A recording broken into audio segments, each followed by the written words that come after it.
더불어민주당 최민석 대변인입니다. 브리핑 시작하겠습니다. 공수처를 공범 수호처로 만들려는 마술을 뿌리치지 못한다면 공수처도 비판에서 자유로울 수 없을 것입니다. 해병대원 순직 사건 수사 외압과 구명 로비 의혹은 대통령 부부와 정부의 범죄자까지 얽힌 국정농단 의혹으로 비화됐습니다. 그러나 공수처의 석연찮고 지지부진한 수사는 국민을 답답하고 갸웃하게 합니다. 구명로비 수사를 맡은 공수처 수사검사와 부장검사가 의혹의 핵심 인물인 이종호 씨의 변호를 맡았던 것으로 드러나 직무에서 배제되었습니다. 공수처는 이들이 이 씨의 존재를 몰랐고 인지 후엔 배제됐다고 합니다. 하지만 이미 지난달 이 씨와 멋쟁 해병 대화방의 존재가 공개되었다는 점에서 늑장조치입니다. 심지어 공익제보자에 따르면 해당 검사들은 이 씨에 대한 제보자의 진술을 받아 직접 조사했고 수사관들은 이렇게 압력을 넣으면 어떻게 수사하라는 것이냐는 말을 남겼다고 합니다. 이들이 정말 공수처 검사로서 진실을 밝히기 위해 수사에 임했는지 아니면 여전히 김 여사 주가 조작 공범의 변호인으로서 진실 규명을 지연시켜 왔는지 의심할 수밖에 없습니다.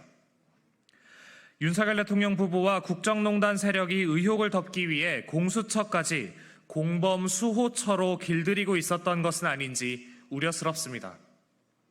정부 부처는 물론 대통령 부부까지 얽히고 설킨 사건의 진실을 위한 유일한 방법은 국정농단 세력의 마수가 닿지 않는 특검뿐임이 입증되고 있습니다.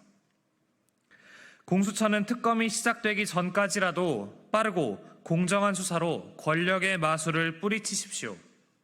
석연찮은 수사로는 국민의 비판에서 자유로울 수 없습니다. 윤석열 대통령과 국민의힘은 더 늦기 전에 특검을 수용하기 바랍니다. 감추면 감출수록 국민의 심판은 커지기 마련입니다.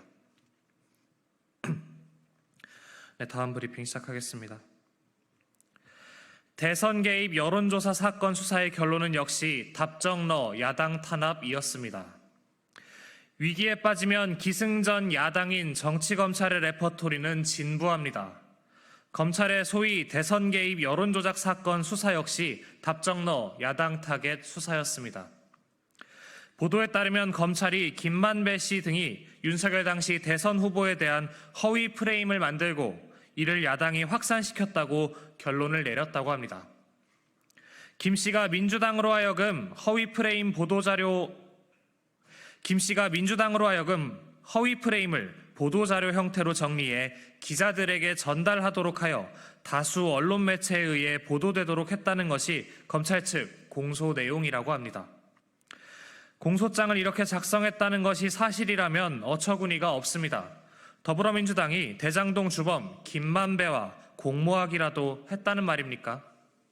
그러나 정작 공소장엔 김만배 씨와 야당이 어떻게 공모했는지, 무엇을 소통했는지에 대한 내용은 전혀 없다고 합니다. 당연합니다. 애초에 없는 내용을 무슨 수로 공소장에 집어넣겠습니까?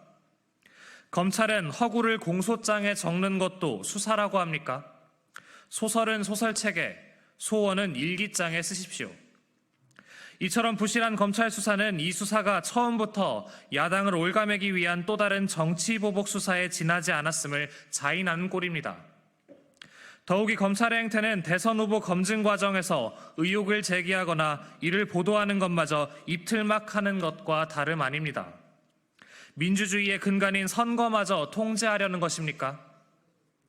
검찰 논리를 100번 양보해도 윤 대통령과 국민의힘이 지난 대선 당시 퍼뜨린 야당 대표에 대한 허위 프레임에 대해서는 왜 아무것도 하지 않는지 가재는 개편이라는 말이 아니면 이해할 수 없습니다.